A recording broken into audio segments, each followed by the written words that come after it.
yang kami hormati para jamaah pengajian di Ahad pagi ini. Sebelumnya mari kita bersyukur kepada Allah Subhanahu wa taala karena atas limpah rahmat dan karunia-Nya lah alhamdulillah pada pagi hari ini Allah berikan kepada kita kenikmatan nikmat iman, nikmat Islam serta dengan nikmat sehat, sehingga dengan nikmat sehat ini alhamdulillah kita bisa beraktivitas menjalankan sholat subuh berjamaah. Insyaallah kita lanjutkan dengan kajian di Ahad pagi ini. Salawat dan salam mengirimkan kepada junjungan Allah kita Nabi Muhammad sallallahu alaihi wasallam, pada keluarganya, para sahabatnya, para tabi'in serta umatnya sampai jamaah rahimakumullah. Sebelum masuk ke pengajian, mari kita bersalawat terlebih dahulu, salawat tasbih satu kali.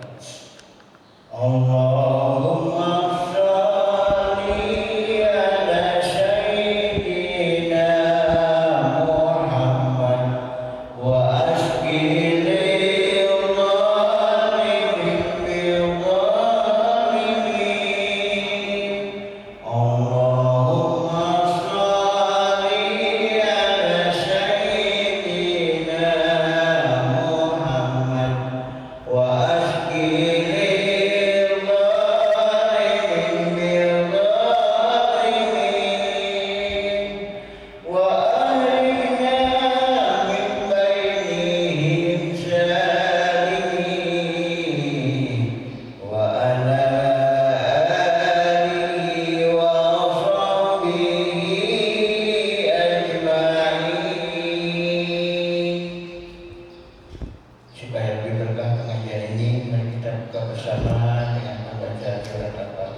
dengan segala hormat kepada guru kita Pak Ustaz Muhyiddin, wakilnya sampai dengan Profesor kami persilakan.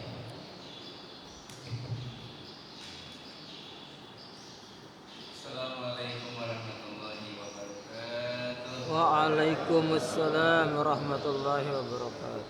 Bismillah, alhamdulillah, salatu wassalamu ala rasulillah Muhammad bin Abdillah wa ala alihi wa sahbihi wa man wala. Allah Ta'ala fil Qur'anil Karim, a'udzu billahi minasyaitonir rajim. Bismillahirrahmanirrahim.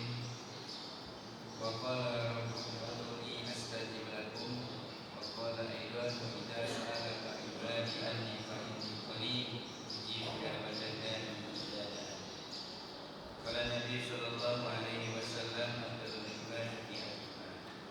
Sadaqallahul adzim wa sadaqallahu ala nabiyil habibul karim wa nahnu ala dzalika minasyahidin wasyakirin walhamdulillahi rabbil alamin. Para hadirin, para jamaah Masjid Al-Barakah yang dirahmati Allah Subhanahu wa taala, khusus kepada DKM Masjid Al-Barakah serta para penasehat, para tokoh masyarakat, para kesepuhan, para ustaz dan semua yang hadir pada pagi hari ini, bapak-bapak maupun ibu-ibu, alhamdulillah, mudah-mudahan pagi ini kita semuanya mendapatkan rahmat dari Allah Subhanahu wa taala, senantiasa diberikan taufik hidayah inayah sehingga kita terus istiqomah di jalan Allah, melaksanakan perintahnya, taat ibadah kepada Allah Subhanahu wa taala dengan penuh ketulusan dan keikhlasan. Maka oleh karena itu sama-sama kita syukuri pagi ini kita masih diberikan nikmat sehat, nikmat iman, nikmat Islam, sehingga pada pagi ini kita masih membuka mata kita, menjalankan kedua kaki kita, menggerakkan badan kita menuju panggilan Allah Subhanahu wa taala, bersama-sama melaksanakan ibadah sholat subuh secara berjamaah. Mudah-mudahan seluruh dosa dan kesalahan kita oleh Allah diampuni, amal-amal ibadah kita diterima, segala hajat doa-doa kita dikabulkan Allah Subhanahu wa taala. Wabil khusus mudah-mudahan dalam urusan rumah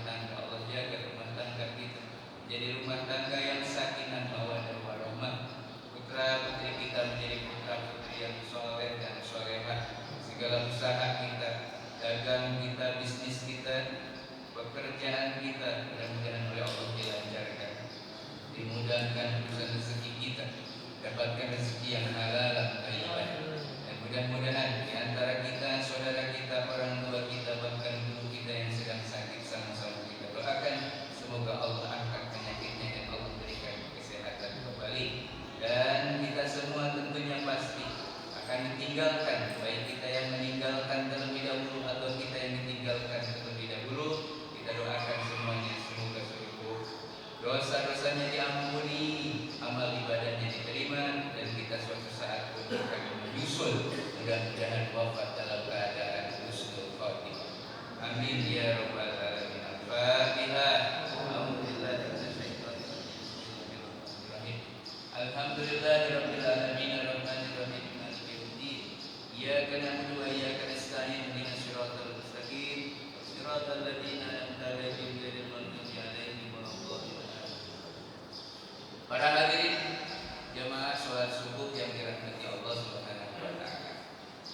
Pertama, sebelum memulai kajian pagi ini, saya mengucapkan ribuan terima kasih atas nama pribadi dan atas nama Majelis Ulama Indonesia Besamidijum atas terselenggaranya memperingati Tahun Baru Islam 1446 Hijriah yang memang menjadi tuan rumah adalah Masjid Al-Barakah di wilayah RW 07 dan RW 011, dan itu alhamdulillah sudah terlaksana dan sudah berjalan dengan baik. Saya ucapkan terima kasih khusus kepada DKM Al-Barakah, Bapak RW 07 dan Bapak RW 011 beserta jamaah dan warganya. Mudah-mudahan segala keringat pengorbanannya oleh Allah Subhanahu wa taala dibalas dengan balasan yang berlipat-lipatkan. Dan tentunya mudah-mudahan apa yang sudah dikorbankan, apa yang sudah dijalankan, insyaallah mudah-mudahan menjadi salah satu amal yang paling terbaik di hadapan Allah Subhanahu wa taala. Para hadirin jamaah yang berbahagia, pada pagi ini kita sudah mengawali daripada bulan yang baru dan bahkan di tahun yang baru. Maka oleh karena itu mudah-mudahan kita mempunyai semangat baru, semangat dalam beribadah, semangat dalam beraktivitas, semangat dalam melakukan amalan kebaikan, dan semangat dalam mengerjakan segala aktivitas yang baik-baik, insya Allah. Terlebih memulai kegiatan dari semenjak kita membuka mata. Kalau kita diawali dengan ibadah, kalau kita diawali dengan doa, kalau kita diawali dengan zikir, kalau kita diawali dengan sholat subuh, insya Allah satu hari penuh kita akan banyak dirasakan baiknya daripada buruknya, insya Allah. Maka bisa dibilang ya, dan bisa diperhatikan orang yang sholat subuh apalagi berjamaah dengan orang yang kesiangan sholat subuh apalagi dengan tidak melaksanakan sholat subuh, lihat pasti akan berbeda. Rezekinya oleh Allah akan dibedakan, bahkan kesemangatannya dalam menjalankan kehidupan pun oleh Allah akan dibedakan. Maka oleh karena itu beruntung sekali pagi ini kita masih bisa melaksanakan sholat subuh, insya Allah. Hadirin ma'asyiral muslimin wal muslimat yang dirahmati Allah Subhanahu wa taala. Yang pertama berkaitan dengan bulan Muharram. Sering saya katakan bahwa Allah Subhanahu wa taala itu menciptakan bulan berjumlah 12 bulan. Dan dari 12 bulan itu ada 4 bulan yang dimuliakan Allah. Ini tercantum di dalam surat At-Taubah ayat 36. A'udzu billahi minasyaitonir rajim. Bismillahirrahmanirrahim. Inna 'iddatash shuhuri indallahi 12 syahran fi kitabillah. Sesungguhnya bilangan bulan yang Allah ciptakan berjumlah 12 bulan. Dan dari 12 bulan itu ada 4 bulan yang dimuliakan Allah. Arba'atun hurum. 4 bulan itu cirinya 3 berurutan, 1 terpisah. Biar gampang ingatnya. 3 berurutan, 1 terpisah. Bulan apa saja yang berurutan? 1 Zulqaidah. Orang Sunda bilang bulan Hafid. 2 bulan Zulhijjah. Orang Sunda bilang bulan haji. 3 bulan Muharram, bulan Muharram. Yang 1 terpisah. Bulannya adalah bulan Rajab. Bulan Rajab itu sebelumnya Jumadil Akhir. Setelah Rajab namanya Sya'ban. Nah, maka oleh karena itu kita harus hafal sebutan nama-nama bulan Islam. Maka sebetulnya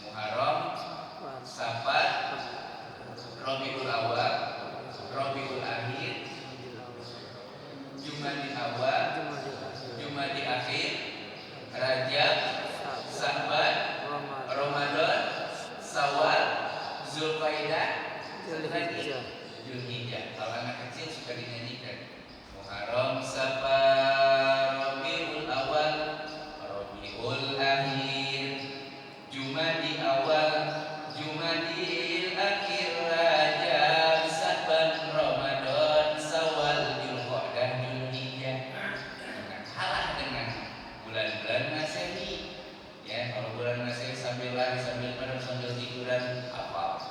Kadang bulan Islam kita suka bingung gitu ya. Bahkan ada yang belum hafal sama sekali. Nah, Bapak dan Ibu hadirin yang berbahagia, maka kita di bulan Muharram ini, kita yang pertama adalah harus bersyukur. Masih diberi umur panjang, diberi sehat walafiat, masih bisa menghirup udara segar di bulan yang mulia. Maka karena kita masih diberikan umur panjang, sehat walafiat di bulan yang mulia ini, lakukanlah amalan-amalan yang bisa kita kerjakan. Baik amalan yang sudah biasa kita kerjakan seperti sholat lima waktu, atau ibadah yang bisa kita kerjakan setiap harinya, maupun amalan yang memang bisa dikerjakan khusus di bulan Muharram. Dan tentunya setiap amalan ibadah apapun yang kita kerjakan di bulan yang mulia, berarti 4 bulan yang mulia tadi, pasti oleh Allah akan dilipat gandakan. Salah satu keuntungan kita beribadah di bulan yang dimuliakan Allah, pahalanya dilipat gandakan. Jadi sholat subuh hari ini di bulan Muharram tidak akan sama dengan sholat subuh pahalanya umpamanya di bulan Syaban, umpamanya di bulan Syawal. Kenapa? Karena di bulan Muharram ini Allah lipat gandakan karena memang berkaitan dengan bulan yang mulia. Jadi setiap bulan yang mulia itu ketika kita melakukan ibadah pasti oleh Allah dilipat gandakan. Namun hati-hati, ketika kita berbuat dosa dan kesalahan di bulan yang dimuliakan Allah, maka dosanya pun akan dilipat gandakan. Nah, oleh karena itu ini menjadi warning apa peringatan ya. Tarhib apa tarhib? Ya, peringatan. Jangan sampai kita melakukan kesalahan, jangan sampai kita berbuat dosa dengan sengaja maupun tidak, tapi lebih baik kita memperbanyak kebaikan dan ibadah. Terus yang nomor selanjutnya berkaitan masalah dengan bulan Muharram. Karena ini bulan yang dimuliakan Allah Subhanahu wa taala, maka ada salah satu perintah ya untuk melakukan ibadah terkhusus ya di bulan Muharram ini, puasa sunnah. Bahkan Rasul mengatakan afdhalus siyami ba'da Ramadan sahrullahil Muharram. Sebaik-baik puasa sunnah setelah puasa Ramadan adalah puasa Muharram. Sahrullahil Muharram. Berarti puasa yang akan kita kerjakan di bulan Muharram ini adalah sebaik-baik puasa setelah puasa Ramadan. Tentu puasa Ramadan tidak akan bisa dikalahkan karena puasa Ramadan hukumnya wajib. Sesuatu yang wajib tidak bisa dikalahkan dengan perkara sunnah. Ya, maka oleh karena itu ada di bawah puasa Ramadan yang nilai pahalanya besar adalah puasa bulan Muharram. Bulan Muharram ini bisa khusus di bulan Muharram atau bisa Muharram diartikan 4 bulan yang dimuliakan. Berarti Zulhijjah masuk ke Muharram, Zulqaidah masuk ke Muharram, Rajab pun masuk ke Muharram. Nah, maka oleh karena itu jemaah hadirin yang berbahagia, niatkan ya bahwa kita insya Allah akan berpuasa pada bulan Muharram, lebih tepatnya pada tanggal 10 di bulan Muharram. Disebut puasa apa? Puasa Asyura. Nah, hadirin jamaah yang berbahagia, ketika Rasulullah Shallallahu Alaihi Wasallam hijrah dari Mekah ke Madinah, hijrah itu apa? Bisa diartikan pindah. Maka dalam sejarah yang pertama sahabat itu hijrah dari Mekah ke Habasah, Ethiopia. Ya, Ethiopia 2 kali. Ya, hijrah yang pertama, hijrah yang kedua, tapi nggak bersama Rasul. Nah, hijrah, tapi Rasul merestui, Rasul mengizinkan karena memang melihat kondisi sahabat saat itu masih lemah. Ya, orangnya masih sedikit, tapi ancamannya sudah begitu besar. Maka untuk menyelamatkan ya daripada akidah dan menyelamatkan daripada sahabat yang karena masa itu imannya belum begitu kuat, masih banyak yang lemah-lemah dan belum bisa untuk membela diri, maka caranya bagaimana? Hijrah. Ada hijrah yang pertama, beberapa sahabat dari laki-laki perempuan yang pulang, akhirnya balik lagi. Ini yang pertama hijrah. Yang nomor kedua, hijrah dari Mekah ke Taif, dan ini Rasulullah beserta sahabat yang dia cintai. Nah, tapi ini mendapatkan perlawanan, bukan mendapatkan sambutan, tapi malah mendapatkan sambitan, lempar oleh batu, sampai tersungkur Rasulullah SAW dan berdarah. Dan yang nomor ketiga, inilah sahabat dan Rasulullah yang hijrah dari Mekah ke Madinah, ke Madinah. Nah, para hadirin jamaah yang berbahagia, tidak ada lagi hijrah Rasulullah setelah hijrah dari kota Mekah ke Madinah, gitu ya saja. Begitu Rasulullah SAW sampai di Madinah, tepat pada tanggal 10 itu melihat ada orang-orang Yahudi di sana. Di Madinah ada orang-orang Yahudi. Begitu dilihat dan disaksikan, ternyata orang-orang Yahudi itu berpuasa pada tanggal 10 di bulan Muharram. Sehingga Rasulullah SAW tanya, engkau berpuasa apa?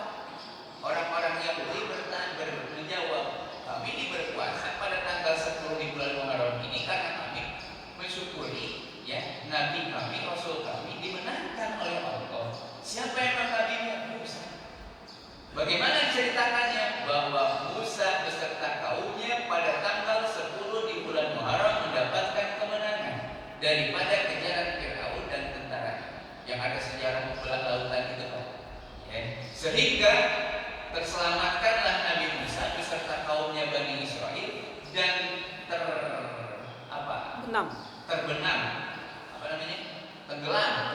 tenggelamlah Fir'aun beserta prajuritnya di Laut Merah tersebut. Itu pada tanggal 10 di bulan Muharram. Nah, maka Musa beserta kaumnya bersyukuri dengan berpuasa. Begitupun kami sebagai umatnya berpuasa pada tanggal 10. Kata Nabi, yang berhak itu kami sebagai umat Islam untuk bersyukuri nikmat tersebut. Maka Rasul perintahkan kepada sahabat untuk apa? Untuk berpuasa pada tanggal 10 di bulan Muharram. Bahkan Rasul pun bukan hanya memerintahkan pada tanggal 10 saja, untuk menjadi pembeda, supaya tidak sama dengan orang Yahudi, maka Rasul perintahkan juga puasa sebelumnya. Berarti kalau sebelumnya tanggal berapa? Tanggal 9 disebut dengan Tasu'a. Mana dalilnya? La in baqitu ila qaumihi ay as-sanatu qadimatu la asuman tasi'a. Seandainya aku masih hidup sampai tahun yang akan datang, kata Nabi, niscaya aku akan berpuasa pada hari ke-9. Berarti hari 9 itu bahasa Arabnya apa? Tasu'a. Kalau 10 Asyura, Asaratun 10. Terus kalau 9 apa tadi? Nah, para hadirin jamaah yang berbahagia, apakah Rasul berpuasa pada tanggal 9? Rasul tidak sempat berpuasa pada tanggal 9 karena usia Rasul tidak sampai ke tahun depan. Apakah boleh melakukan perintah puasa sementara Rasul belum pernah mengerjakan? Boleh, karena ini adalah perintah Rasul. Walaupun Rasul belum pernah melakukan karena terkait masalah usia. Kan siapa ada yang tahu masalah usia. Siapa tahu pulang dari sini kita meninggalkan, nggak ada yang tahu. Tapi berencana bisa nggak? Melakukan perencanaan boleh tidak? Melakukan perencanaan kebaikan boleh. Nah, maka oleh karena itu para hadirin jamaah yang berbahagia, ini mau diamalin apa tidak terkait masalah puasa. Kalau misalnya kita bisa, sebetulnya boleh dari tanggal 1 sampai tanggal 11. Ada yang sudah puasa dari tanggal 1? Sepi berarti Kalau kita tidak mampu berpuasa 11 hari di bulan Muharram, boleh kita berpuasa 3 hari. Tanggal 9 Tasu'a, tanggal 10 dan tanggal 11. Kalau kita tidak mampu 3 hari berpuasa, boleh kita berpuasa 2 hari, tanggal 9, tanggal 10. Kalau kita tidak sanggup 2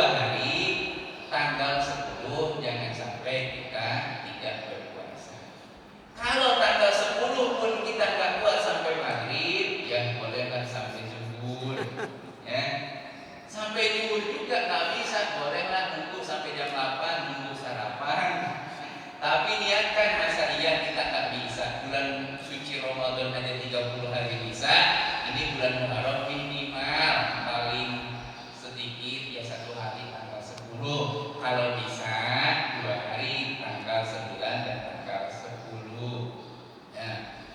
Nah, para hadirin jamaah yang berbahagia, ini terkait puasa ditanya oleh sahabat, ya Rasulullah, kalau saya puasa pada tanggal 10 di bulan Muharram, apa yang kami dapat?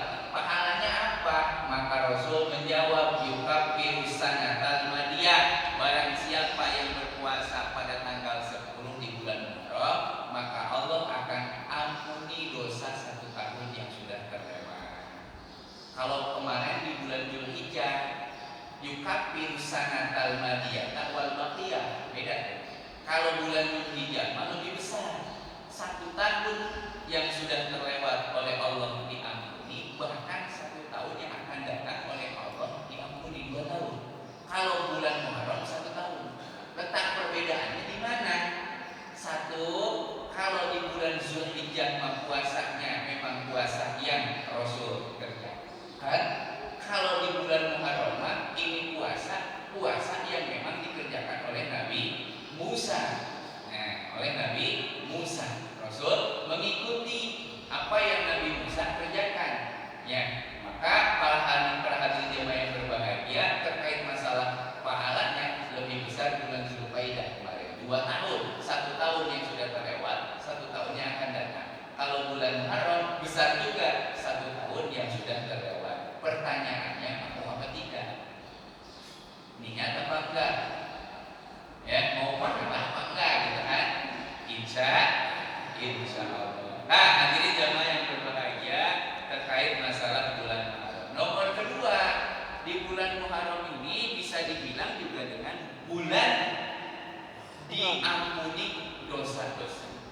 Bulan dikabulkan doa-doa. Karena bulan Muharram ini para nabi dan para rasul, bukan hanya Nabi Musa, tapi nabi-nabi yang lain, rasul-rasul yang lain dalam sejarah oleh Allah diberikan kemerdekaan, diberikan keistimewaan, diberikan keselamatan. Jadi bisa dibilang bulan Muharram ini adalah bulan kemenangan para nabi dan para rasul. Ya, seperti Nabi Adam diampuni taubatnya, bisa berjumpa dengan Siti Hawa begitu turun dari surga. Begitupun Nabi Ayub, begitupun Nabi Ibrahim, begitupun Nabi Yunus, dan masih banyak nabi-nabi dan rasul yang lain ketika datang di bulan Muharram oleh Allah Subhanahu wa taala diberikan kemenangan. Nah, maka oleh karena itu para hadirin jamaah yang berbahagia, ini tidak akan lepas para nabi dan rasul diberikan kemenangan itu daripada doa-doa yang dia kabulkan, yang Allah kabulkan. Nah, maka oleh karena itu saya mengajak nih khusus untuk diri saya, mumpung di bulan yang mulia, ya, kalau para nabi dan para rasul saja oleh Allah dikabulkan doanya, para nabi dan para rasul saja di bulan Muharram diberikan kemerdekaan, diberikan satu buah keistimewaan dan diberikan kemenangan, maka kita jangan sampai lewatkan di bulan Muharram ini. Kita pun harus mendapatkan kemenangan, kita pun harus mendapatkan daripada kesempurnaan, kita pun harus mendapatkan daripada kemuliaan. Maka salah satu jalannya, jangan sampai lupa kita memperbanyak doa kepada Allah Subhanahu wa ta'ala. Jadi jamaah yang berbahagia, terkait masalah doa gak usah lagi ditanya-tanya, kita sudah tahu, paham semua bahwa doa itu siapa yang memerintahkan? Allah. Siapa yang menjamin doa kita dikabulkan? Allah. Dan itu dalam Quran jelas sekali, ya. Di dalam surat Ghafir 60, ya, Allah Subhanahu wa taala menyebutkan ud'uuni astajib lakum. Ya, berdoalah kepadaku. Siapa yang nyuruh? Allah. Terus niscaya aku akan perkenankan bagimu. Yang nyuruh kita doa Allah, yang menjamin doa kita dikabulkan juga Allah. Jadi kita tinggal menjalankan.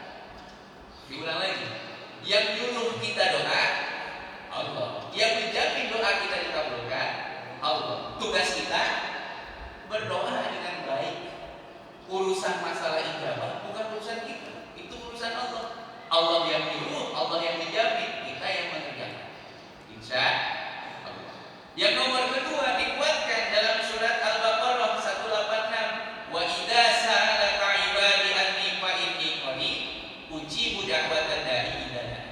Dan apabila seorang hamba-hambaku bertanya kepadamu wahai Muhammad tentang aku itu berarti tentang Allah, maka jawab, sesungguhnya aku itu dekat, aku akan kabulkan permohonan orang-orang yang berdoa apabila dia berdoa kepadaku. Ya, ini menguatkan daripada ayat ud'uni astajib lakum, supaya kita semakin yakin bahwa Allah itu dekat. Ya, Allah lebih dekat daripada urat nadi leher kita. Artinya mau berdoa dengan suara keras maupun berdoa dengan suara yang lembut, terdengar maupun tidak, bagi Allah tuh ya amat sangat terdengar. Bahkan bukan hanya dengan suara, dengan isyarat saja Allah tahu. Nah, maka oleh karena itu ini jangan sampai kita lupa di bulan Muharram untuk senantiasa banyak-banyak berdoa. Insya banyak hajat nggak kita? Banyak butuh nggak? Banyak, obat, butuh di obat. Ya, maka kesempatan di bulan Muharram banyak-banyak kita berdoa kepada Allah Subhanahu Wa Taala. Insya Allah. Kata Nabi ini, ad-doa huwal ibadah.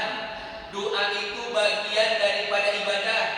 Artinya ketika kita memohon kepada Allah tidak diberikan di hari ini, tidak dikabulkan di bulan ini, jangan sampai putus asa.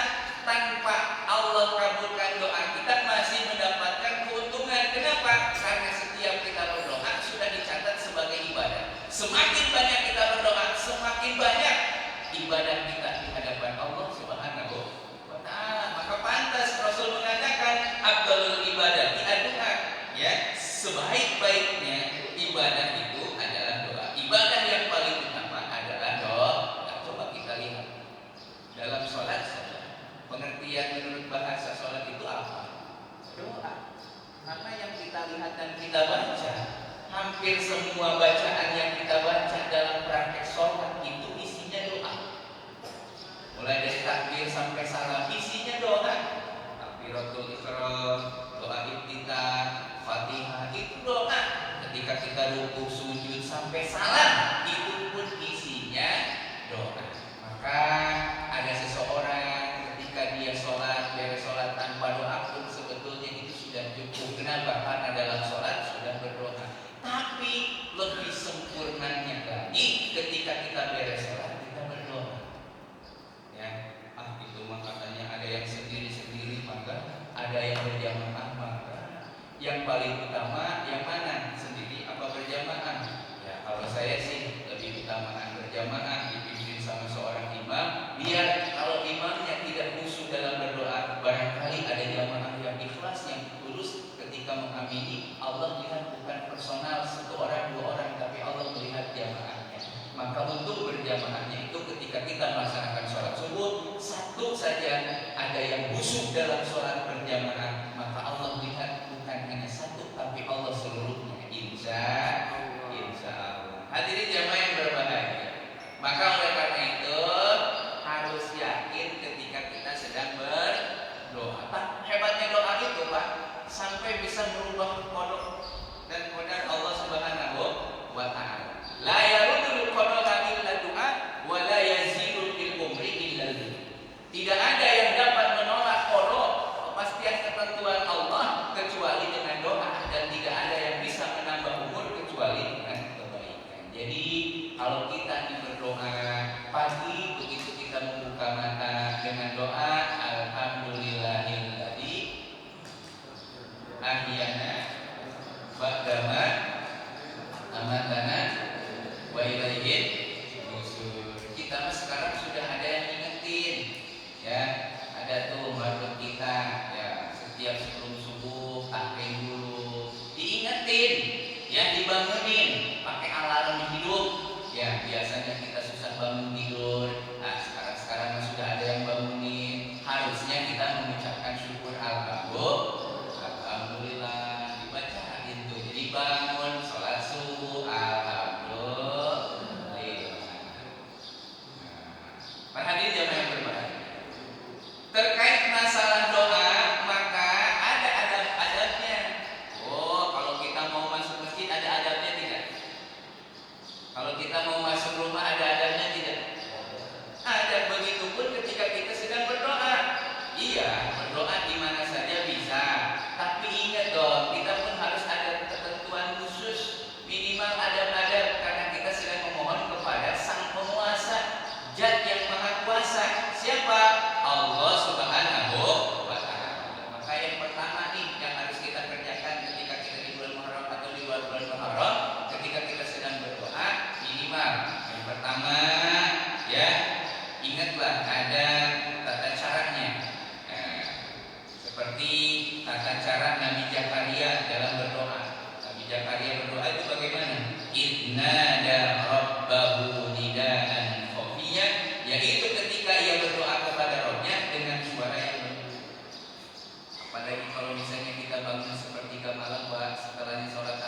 sesuatu yang pernah kita kerjakan, dosa-dosa diingat, rekaman kita diputar kembali.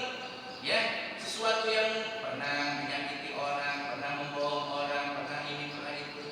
Kita mohon sama Allah di waktu menjelang subuh, berdoa sambil menyucurkan air mata karena penuh dosa dan kesalahan. Di waktu itulah waktu yang paling terbaik, waktu sahur kita berdoa. Tuh, idnaja rabbahu nidaan khafiyya, suara yang lembut, yang rintik dengan suara. Kalau Habib sekarang lagi ngamalin, ya. Allahumma ya Rabbana cukupono, tumirono, beras ake, duit ake, kanggo ngaji, gumo haji, barokahe nabi walidnya. Nah, itu dibaca boleh. Ya, kalau kemarin yang hadir, agak nggak hadir saya ulang. Itu bisa dibaca setelah sholat subuh, setelah sholat tahajud menjelang sholat subuh sebanyak 11 kali. Ditambah dengan ya Rabbi bil Mustafa 3 sampai 7 kali.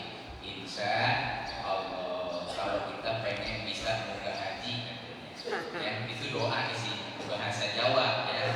Orang Sunda juga harus bisa. Insya Allah. Para hadirin jamaah yang berbahagia. Yang pertama, bukan berarti dengan suara lantang tidak boleh. Boleh. Ya. Jadi terkadang kan ada yang khusyuk saya kalau berdoa, kalau dengan suara keras kurang begitu khusyuk. Ada yang doa dengan suara yang keras jadi khusyuk. Ada yang berdoa, kalau saya berdoa pengennya suara lembut. Silahkan, itu pilihan kok. Pilihan. Iya, saya juga tidak memaksa. Bapak harus keras, Bapak harus lembut. Kan kita baca Quran aja, ada yang senang baca Qurannya itu suaranya pelan. Ada yang senang baca Quran suaranya harus keras. Itu kan balik lagi kepada kita. Intinya tidak mengganggu, ya. Dan tingkat kehusuan seseorang juga pastinya ya berbeda-beda. Oh, sayanya dengan ini saya lebih khusyuk, dengan itu saya lebih khusyuk, silakan. Nah, Pak ini jangan berbahagia. Nomor kedua, Allah memerintahkan untuk rendah hati ketika kita sedang berdoa. Rendah hati. Rendah hati. Rendah hati itu apa sih? Tawadu. Tawadu itu rendah hati ya. Tawadu itu bukan singkatan. Ada orang nyebutin tawadu ya mau apa tawadu? Ada mau duit. Oh bukan tawadu, saya mah tawado. Apa tawado? Antara tawado yang melarat semua itu. Tawadu rendah hati. Artinya para hadirin jamaah yang berbahagia, ketika kita sedang berdoa, kita itu harus sadar bahwa kita tuh siapa sih gitu kan? Di hadapan Allah tuh hina. Maka ketika dibacakan Allahu Akbar dalam sholat, yang harus kita yakini dalam hati, yang besar hanya Allah. Ketika kita membaca La ilaha illallah, tiada Tuhan selain Allah, yang harus kita pantas meminta itu hanya kepada Allah. Selain Allah tidak ada. Gitu. Ketika kita membacakan Subhanallah Maha Suci Allah, berarti yang suci itu hanya Allah, kita itu kotor, yang terhina. Nah, maka oleh karena itu ketika kita berdoa, rendahkan hati kita. Ya, sebagaimana disebutkan dalam firman Allah, ud'u rabbakum tadarruan wa khufyah innahu la yuhibbul mu'tadin. Berdoalah kepada Rabb dengan rendah hati dan suara yang lembut, sungguh Dia tidak menyukai orang-orang yang melampaui batas. Jadi ketika kita berdoa tuh usahakan ketika kita di hadapan Allah, kita tuh hilangkan dulu jabatan, hilangkan dulu kekayaan, hilangkan dulu kekuasaan, hilangkan dulu kesombongan. Karena di mata Allah, Allah itu segala-galanya. Kita itu sehina-hinanya. Maka ada salah satu praktek dalam sholat, ketika kepala paling rendah, pantat paling tinggi. Itu seperti kita digambarkan bahwa kepala yang dianggap hormat, penuh dengan kemuliaan, ketika kita sedang sujud, maka nih kepala itu paling rendah menandakan bahwa kita itu di hadapan Allah sangat amat rendah, tidak ada apa-apanya. Nah, maka oleh karena itu para hadirin jamaah yang berbahagia, satu dengan suara yang lembut, dengan suara yang tinggi, dua penuh dengan hormat, penuh dengan kesopanan, penuh dengan ketawaduan. Ketika kita sedang berdoa di hadapan Allah, maka kita itu betul-betul sedang dalam posisi yang aman.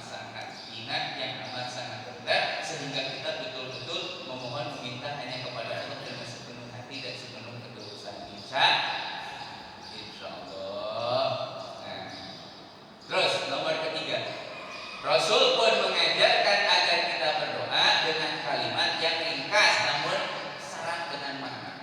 Boleh, ya. Yang paling ringkas saya kasih tahu, ya. Di antara permohonan kita banyak tak? Banyak. Banyak. Tapi kalau misalnya kita paling ringkas, itu doa yang diajarkan Rasul ada namanya doa satu jagat. Rabbana atina fid dunya hasanah wa fil akhirati hasanah wa qina. Jadi ketika dalam waktu yang mepet, waktu sempit, sementara doa-doa kita banyak, tapi waktu terbatas, sekurang-kurangnya jangan sampai lupa dengan baca doa tersebut. Karena doa ini menyimpulkan daripada permohonan kita. Ya Allah, berikan kami kebahagiaan di dunia semuanya. Pengen kaya, pengen sehat, pengen naik jabatan, udah ada di situ. Wa fil akhirati hasanah, dan berikan kami kebahagiaan di akhirat. Pengen masuk surga, pengen ini, pengen itu, urusan di surga, masalah di akhirat, masalah dalam kubur sudah tersimpul. Wa qina adzabannar, dan jauhkan kami daripada siksa. Hadirin jemaah yang berbahagia. Artinya mau kalimat yang panjang maupun kalimat yang pendek, intinya doa jangan sampai kita lupakan. Terakhir, para hadirin jemaah yang berbahagia, biasanya kalau kita sedang dipimpin doa atau kita sedang berdoa, kalau sudah baca Rabbana atina fid dunya hasanah, itu tanda doa akan berakhir. Kalau belum dibaca Rabbana atina, ini kapan beresnya ini doa? Tapi kalau udah Rabbana atina fid dunya hasanah, kata Mas Jai, wah kita lagi dapat berkat nih. Kenapa? Rabbana atina ya sudah dibaca. Kalau Rabbana atina belum dibaca, kayaknya di doa masih panjang nih, panjang lagi nih, nyambung lagi nih. Nah, para hadirin jemaah yang berbahagia, keempat, Rasul melarang kita berdoa yang mengandung keburukan untuk diri sendiri maupun orang lain. Doa sama Allah, tapi ketika kita minta doanya itu bukan minta yang baik, tapi minta yang buruk-buruk. Allah, pagi ini aku berikan kesehatan, keselamatan, dan berikan kemenangan. Karena hari ini mau merampok bank, mau merampok, itu jangan ya, tapi minta yang baik-baik. Para hadirin jemaah yang berbahagia, ini terkait masalah doa. Sebetulnya bukan hanya doa di bulan Muharram saja, doa itu kapanpun bisa, sepanjang waktu, di mana saja bisa berdoa, asalkan kita niat yang tulus ikhlas karena Allah. Karena berhubung ini adalah bulan yang mulia, maka manfaatkan waktu minimal dengan jalan kita memperbanyak doa. Nah, insya Allah masih banyak ya pembahasan terkait masalah bulan Muharram. Insya Allah nanti akan disambung oleh guru-guru kita. Pada pagi ini kita cukupkan saja sampai di sini. Mudah-mudahan ada manfaatnya. Amin ya rabbal Amin. alamin. Ya, ada. Ya.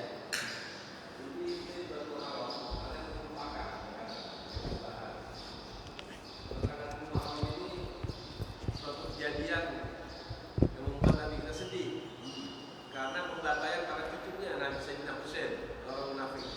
Ini banyak tidak dibahas sama ulama-ulama kita ya. Bahkan yang membahas kepada orang Syiah, padahal itu bukan milik orang Syiah, milik orang Islam. Jadi masalah jamaah mesti kasih tahu juga kalau Muharram ini menjadi pembantaian kepada Nabi Muhammad SAW yang dilupakan sama umat Islam ini. Bahkan ditutup-tutupin, terkadang ditutup-tutupin peristiwa ini. Ini tambahan dari informasi saya buat antum juga dan buat jamaah sekalian.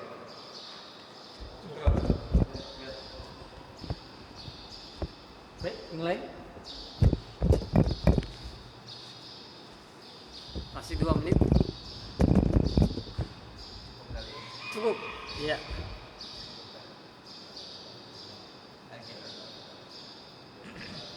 Baik ya, itu Habib tadi menambahkan ilmu dari sejarah bahwa memang dalam Muharram ini bukan hanya kesenangan atau kemenangan, tapi juga ada kesedihan dari kita Muhammad SAW.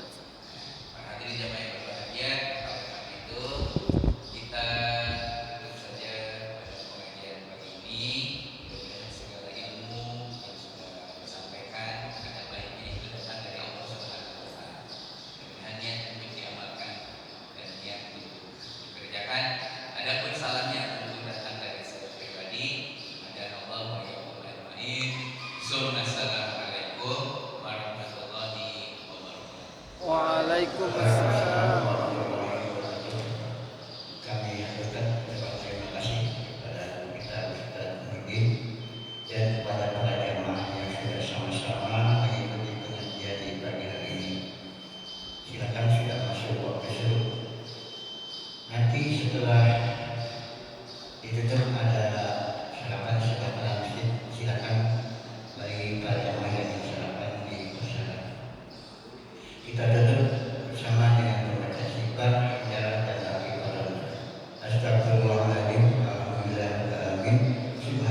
warahmatullahi wabarakatuh.